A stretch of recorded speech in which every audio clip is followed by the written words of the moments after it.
Oke. Assalamualaikum warahmatullahi wabarakatuh. Selamat ketemu anak-anak ibu. Gimana? Kalian sehat?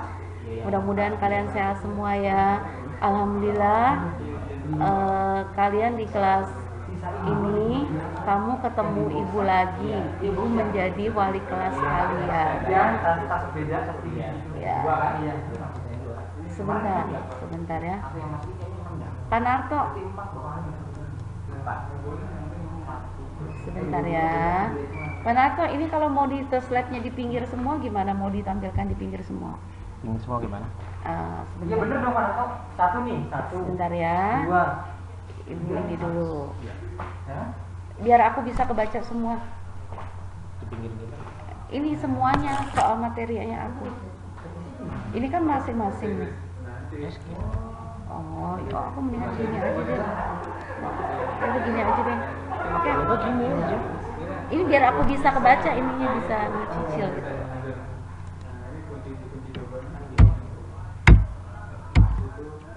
Nggak sudah di pinggirnya ini loh Pak. Aku biar tahu berapa halaman yang harus aku baca gitu.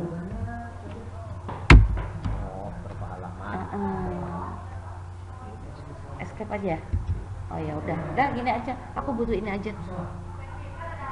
Oke, Ibu lanjut ya. Assalamualaikum warahmatullahi wabarakatuh. Ibu ulang ya. Oke, untuk selamat datang kamu di kelas 12. Yang naik tetap semangat, yang tidak naik mengulang, tidak jadi masalah. Oke. Nah, kalian ketemu pelajaran Ibu kewirausahaan. Tetap pada buku masing-masing kalian. Ada di sini Ibu akan menerangkan semuanya ya. Ada BDP, perkantoran, ada AK, ada multimedia. Jadi ini untuk semua ya. Nah, di sini Ibu akan membahas tentang harga pokok produksi massal dan perencanaan keuntungan. Kalian boleh buka buku masing-masing di modul pertama. Dari situ Ibu mengambil beberapa bagian. Jadi Ibu tidak ngambil umpamanya Ibu ngambil BDP, tidak semua di buku BDP yang Ibu ambil. Jadi Ibu ambil dari beberapa bagian dari BDP, Ibu ambil sekian persen. Ibu harap kalian tetap memegang buku kalian dan tetap menyimak. Semua ada di buku. Yang Ibu terangkan ini semua ada di buku. Jadi jangan berpikiran, Ibu ini berbeda dalam menerangkan. Tidak. Semua ada di buku, tinggal kalian membaca aja. Oke, Ibu mulai ya. Kita mulai dengan analisis perencanaan produksi massal. Ya, tadi kita judul awalnya harga pokok produksi massal dan perencanaan keuntungan. Ya, harga pokok berarti harga pokok itu harga pada umumnya. Ya, harga pada umumnya maksudnya apa? Ya, tidak terlalu tinggi dan tidak terlalu mahal. Produksinya massal, ya, produksinya dapat dicari, tidak terlalu sulit dalam mencari produksinya. Makanya di sini harga produk pokok dan produksi massal. Ya, harga pokoknya standar. Produksi massalnya dapat dicari di mana aja. Ya, dan perencanaan keuntungan. Nah, tentunya dalam memulai usaha itu kamu harus sudah memperhitungkan rugi laba. Akuntansi, halo anak akuntansi, biasanya lebih paham tentang perencanaan keuntungan rugi labanya. Oke, Ibu lanjut. Ibu lanjut dengan analisis perencanaan produksi massal. Ya, oke. 1. Produksi massal disebut juga dengan produksi mengalir atau terus-menerus, merupakan produksi yang dibuat dalam jumlah besar. Nah, jadi maksudnya seperti ini. Produksi massal itu diproduksi dari banyak. Jadi produksi massal itu produksinya tidak sedikit. Kalau produk massal itu hanya sedikit, berarti disebutnya bukan produksi massal. Karena ini disebut produksi massal, maka dalam partai banyak dibuat. Kamu buat partai banyak dan konsumen itu membutuhkannya. Makanya disebut produksi massal. Semua orang membutuhkannya, semua orang mencarinya. Contohnya apa coba? Kalau produksi massal, ya kalau kamu mengatakan Tentang kuliner, Bu. Iya, betul. Kita contohnya tentang kuliner. Semua orang membutuhkannya. Makanya kamu lihat di mana-mana, contohnya ya, di mana-mana kamu cari mana namanya pecel lele, selalu ada. Di setiap berapa meter pasti ada tukang penjual nasi pecel lele. Nah, itu diproduksi massal. Kenapa diproduksi massal? Satu, barang yang dicari tidak sulit. Iya kan? Kamu mau cari lele berapa kilo, mau cari cabai berapa kilo, semua di pasar pasti ada. Tidak, makanya disebut produksi massal.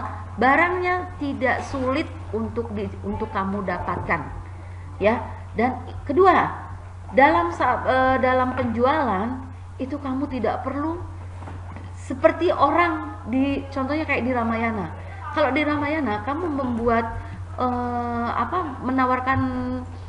menawarkan produk, itu pasti ada sale besar-besaran. Kenapa? Karena produk yang ditawarkan itu terbatas. Iya kan? Walaupun itu pakaian, tapi jumlahnya terbatas. Beda dengan kamu di usaha pecel lele. Iya kan? Nah, itu disebut produksi mengalir. Produk mengalir atau terus-menerus. Jadi menerus-menerus. Jadi itu tidak membuat orang bosan. Karena makanan pokok itu kan tidak mungkin bosan. Kalau kamu membutuhkan pakaian, mungkin kamu hanya punya baju 2 aja, tapi kamu masih bisa hidup sampai 1 bulan dengan 2 baju. Tapi kalau untuk bahan makanan, itu kamu dibutuhkan terus-menerus. Makanya disebut produksi massal. Oke. Kedua, secara etimologi, kata produksi berasal dari bahasa Inggris, yaitu produk, yang berarti menghasilkan. Nah, kalau kamu membuat suatu produk, ya itu harus memang menghasilkan. Menghasilkan tentunya menghasilkan keuntungan. Ya kan? Barang yang kamu tawarkan harus mempunyai hasil keuntungan. Kalau kamu menawarkan barang tidak punya keuntungan, ya berarti kamu bukan menjual. Kamu hanya menawarkan, hanya mengenalkan produk. Makanya disebut secara etimologi, ya, menghasilkan suatu produk dan menghasilkan uang. Oke, lanjut. Secara teknis, kegiatan produksi dilakukan dengan mengkombinasikan beberapa input yang menghasilkan output. Jadi, secara teknisnya produksi dilakukan, kamu harus ada input.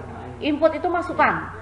Ya, masukan barang dan sebagainya, kamu masuk, kamu bentuk, kamu kemas secantik mungkin. Setelah kamu bentuk dan secantik mungkin, kamu pasarkan dengan tentunya dengan manfaat kegunaannya, kamu akan memasarkan kepada konsumen dan dapat menghasilkan sejumlah output, jadi uang pemasukan yang lebih banyak. Itu hampir sama dengan secara etimologi. Pengertiannya hampir sama dengan etimologi. Oke, 3. Dalam pengertian ekonomi, produksi diidentifikasikan sebagai usaha manusia untuk menciptakan atau menambah daya nilai guna. Kenapa disebut nilai daya atau nilai guna? Kalau kamu mengerjakan sesuatu, nilai gunanya itu memang harus ada nilainya. Kalau kamu hanya dalam memasarkan tapi tidak ada nilai gunanya, itu namanya produk asal-asalan. Ya, makanya di sini pengertian ekonomi, produksi didefinisikan sebagai usaha manusia untuk menciptakan. Jadi kamu menciptakan nih, walaupun menciptakan itu oke lah, makanannya kamu hanya itu saja. Umpamanya kamu makaroni. Kamu beli makaroni, makaroni semua orang udah paham, oh itu makanan kering gitu kan. Tapi untuk membuat atau menciptakan sesuatu yang lebih berbeda, tentunya kamu harus mengemasnya lebih cantik dan lebih indah. Harga terjangkau. Nah, makanya di situ ada dari nilai gunanya. Di situ maksudnya ya, dari pengertian ekonomi. Nah, makanya di sini disebut analisis perencanaan produksi massal. Jadi produksi massal itu orang yang udah terkenal, produksi itu udah kenal dan orang banyak yang mencarinya dan membutuhkannya. Makanya disebut produksi massal. Jadi produksi yang besar-besaran. Nggak masalah kamu membuat usaha produksi massal yang besar-besaran. Orang bilang, hanya ikut-ikut dan itu hanya gebrakan. Tidak apa-apa. Untuk pemula tidak masalah. Untuk gebrakan. Ibu bilang nanti berikutnya kamu pasti ada inovasi baru lagi. Untuk awalnya oke lah kamu menyontek produk orang lain. Tapi ingat, jangan disamakan label dan namanya. Makanannya boleh, produknya sama boleh, tapi ingat merek dan sebagainya jangan disamakan. Berarti kamu menyontek tuh menyontek bener, kamu berarti tidak kreatif namanya. Ya, supaya kreatif kamu ciptakan itu seperti itu. Apalagi orang multimedia. Wah, dalam desain itu harusnya lebih hebat nomor 1. Ya, oke. Yang lain bagian pemasaran, BDP. Dia lebih oke dalam memasarkan produknya. Dia lebih apa ya? Lebih netral masuk kemana aja. Ya. Orang perkantoran, kamu harus menyiapkan produk yang lebih bagus lagi. Ya, produk apa nih yang kira-kira terkenal? Kamu harus tahu pangsa pasar yang sedang rame ini apa. Akuntansi, tentunya orang akuntansi harus menghitung jumlah pendapatan dan sebagainya. Jadi kamu orang akuntansi itu harus jeli soal uangnya, itu menghitung. Kalau kamu mempunyai usaha, tentunya kamu harus berhitung. Ini orang akuntansi. Jadi masing-masing produktif itu kamu sudah tahu ya tugas-tugas kamu ya. Tapi dalam soal pemasaran tetap menjadi satu kesatuan. Oke, Ibu lanjut. Di sini ada definisi biaya produksi. Ibu mau coba kalian buka buku masing-masing, semua ada. Mau di buku apapun semua ada, cuman halamannya berbeda. Ya. Jadi ibu bukan hanya satu menerangkan, bukan hanya satu untuk produktif, tapi untuk empat produktif ya. Dan itu semuanya ada di buku, hanya halamannya berbeda. Sekali lagi, hanya halamannya berbeda. Oke, ibu lanjut. Definisi biaya produksi, kamu cari di buku kalian. Definisi biaya produksi pasti ada. Entah di multi, entah di AK, entah di apa, kamu pasti ada. Ibu pasti ada kan. Karena ibu semua ambilnya di buku. Oke, lanjut. Dalam lingkungan akuntansi, biaya diartikan sebagai sebuah beban yang harus ditanggung untuk menyediakan suatu barang agar siap dipakai oleh konsumen. Nah, tadi kan ibu udah bilang, kalau orang akuntansi itu harus siap dengan perhitungannya. Ya, pengeluarannya, rugi, laba dan sebagainya itu harus siap.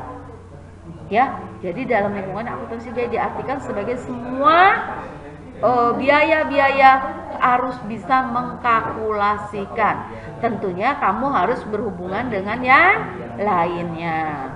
Dan di kelas 11 sudah berkali-kali ibu terangkan. Ibu di kelas 12 hanya mengulas kembali. Jadi kalau kalian mengatakan, ibu itu kemarin sudah tuh diulas. Ya memang. Karena kalian hanya mengulang ulasan di kelas 11. Oke, ibu lanjut. Menurut Hansen dan Mowen, biaya produksi yaitu biaya yang berkaitan dengan pembuatan barang dan penyediaan jasa. Ya, jadi kalian itu biaya produksinya itu sesuai budget yang akan kamu keluarkan. Jadi apa nih barang apa yang akan kamu beli, barang apa yang akan kamu buat. Tentunya kamu harus sesuai hitungannya, selain hitungannya sesuai, budgetnya itu pun harus dikalkulasikan. Oke? Dan penyediaan jasanya juga kamu harus siap. Jangan kamu membuat satu produk, tapi kamu tidak tahu penyediaan jasanya ada di mana. Percuma. Ya, jadi kamu harus tahu penyediaan jasa ini ada di mana. Kamu tidak kesulitan dalam membuat suatu produk atau menawarkan suatu barang. Itu menurut Hansen dan Mowen. Sebetulnya menurut yang lainnya pun tidak beda jauh. Oke, yang kedua, selanjutnya menurut Abdul Halim, akumulasi biaya yang terkait langsung dengan proses produksi suatu barang akan dipertemukan dengan penghasilan pada periode saat barang tersebut dijual. Nah, menurut Halim, akumulasi biaya yang terkait itu, produksi barang yang akan kamu keluarkan itu, ya, nanti ada periode-periodenya. Jadi, umpamanya kamu menawar akumulasi biayanya itu dalam minggu pertama. Nah, dalam minggu pertama ini kamu harus jelas biaya yang kamu keluarkan, biaya yang sebagainya dan sebagainya. Itu periode pertama. Periode pertama itu kamu lihat harus ada kurva. Kamu harus membuat contohnya membuat kurva dari titik 0 sampai minggu pertama. Ini kurva kalian naik apa? Turun. Nah, itu hitungannya satu bulan. 1 bulan itu hitungannya 1 periode. Jadi kalian kalau dalam menghitung laba dan ruginya, akumulasi biayanya itu dilihat dalam 1 periode. Paham? Nah, Ibu ini ulasan dari kelas 11. Perhatikan, ini ulasan dari kelas 11, ini pembelajaran pengulangan. Di kelas 12 itu tidak ada pelajaran baru. Semua pengulangan dari kelas 11 yang kalian dapat. Oke, lanjut. Menurut Muhammad Nafarin, biaya produksi merupakan biaya yang berhubungan dengan barang yang dihasilkan. Oke, barang kamu semakin mahal, berarti barang kamu sulit dicari. Barang kamu semakin bagus, barang kamu semakin antik. Kenapa disebut antik? Antik karena harga, antik karena barang susah dicari. Ya, seperti kamu contohnya seperti ini. Kamu perbedaannya pasar tradisional sama mall, ya. Kalau pada saat di pasar tradisional kamu bisa menawar produk apapun, oke? Tapi kalau di mall paling kamu ketemunya sale, itu pun kalau ada, ya. Makanya produk biaya yang berhubungan dengan barang yang dihasilkan. Oke. Ibu lanjut lagi ke unsur-unsur harga pokok produksi. Waduh. Unsur-unsur harga pokok produksi. Ya, ketika menentukan harga pokok produksi, perusahaan bisa saja mengalami kerugian karena ternyata biaya yang dikeluarkan tidak sebanding dengan pendapatnya yang diperoleh perusahaan. Jadi harga pokok produksi itu sudah ditentukan. Kenapa sudah ditentukan? Tentunya kamu harus menghitung dari awal. Ya, pembeliannya berapa, pengeluarannya berapa, nanti untuk operasinya berapa, operasionalnya berapa. Nah, di situ nanti baru bisa menentukan harga. Oke? Jadi menentukan harga pokok produksi bisa saja mengalami kerugian karena ternyata biaya yang dikeluarkan tidak sebanding. Nah, makanya sebelum mengeluarkan harga, kalian harus berhitung dengan teliti. Oke, lanjut. Adapun bagian-bagian yang terdiri dari biaya bahan baku, ya, merupakan berbagai macam bahan yang diolah menjadi produk jadi, pemakainya dapat diidentifikasi secara langsung dan merupakan bagian integral di produk tertentu. Nah, jadi biaya bahan baku itu kamu tentukan dari bahan produk yang akan kamu pakai. Tadi awal ibu udah bilang, kalau kamu menjual produk tertentu, maksudnya produk-produk yang khusus, tentunya bahan yang kamu cari juga agak sulit dicari dan itu membutuhkan biaya yang lebih besar. Beda dengan produksi massal. Kalau produksi massal, biaya tidak terlalu besar. Kalau produksi khusus, berarti kamu harus mempunyai ketentuan kriteria tertentu khusus. Oke, lanjut. Biaya tenaga kerja langsung, biaya yang dapat diidentifikasikan dengan produktivitas untuk sesuai produk tertentu. Nah, itu diulang-ulang. Jadi produktivitas itu biaya yang tertentu. Ya, biaya tenaga kerjanya langsung. Biaya tenaga kerjanya itu langsung, yaitu biaya yang dapat diidentifikasi. Oke? Lanjut. Biaya overhead pabrik. Semua biaya yang dikeluarkan untuk memenuhi semua kegiatan perusahaan dalam proses pencapaian tujuan. Ya, terdiri atas biaya bahan langsung, biaya tidak langsung, dan biaya pajak. Itu overhead pabrik. Kan tadi kan Ya, saya taruh di pabrik besar. masing-masing. Oke, lanjut. Biaya eksplisit. sejumlah pengeluaran untuk mendapatkan faktor-faktor produksi dan input lainnya yang dibayarkan menggunakan uang. Jadi biaya eksplisit itu transaksinya menggunakan uang langsung, tidak memakai kartu dan sebagainya, tapi memakai uang langsung punya gue ini. Ya, jadi langsung, jadi transaksi langsung, bukan barter, tapi langsung dibayarkan memakai uang, mata uang, disebut biaya eksplisit. Oke, lanjut.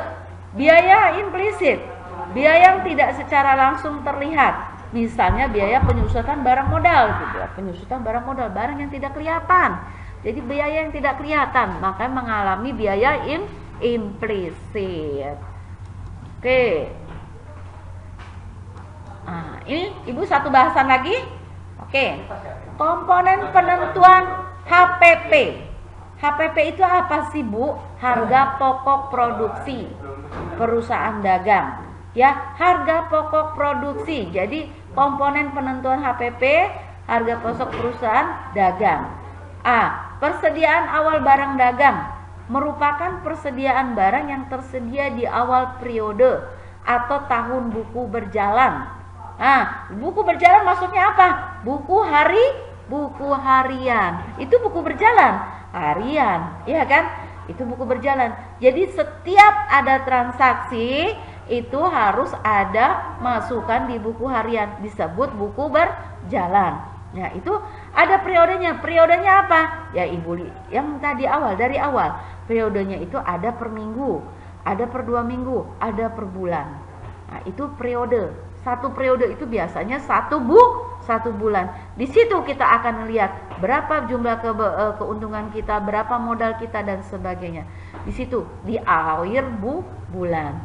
Nah, buku berjalan yaitu buku rincian. Ya, jangan disepelekan kayak bon-bon seperti itu. Itu adalah hitungan yang sangat berguna sekali karena itu masuknya juga rincian yang berjalan. Oke. Dagang barang dagang dapat dilihat dari neraca saldo periode berjalan. Nah, kamu ada nanti rencana ada saldonya, ada neraca saldo yang setiap hari harus kamu sediakan. Oke. Persediaan akhir barang dagang. Persediaan barang yang tersedia di akhir periode atau akhir tahun buku berjalan. Saldo ini biasanya pada data penyusunan perusahaan di akhir periode. Ya, tadi Ibu bilang di akhir periode itu biasanya di akhir bulan. Ini disebut komponen penentuan harga pokok produksi. Ya, terakhir pembelian bersih.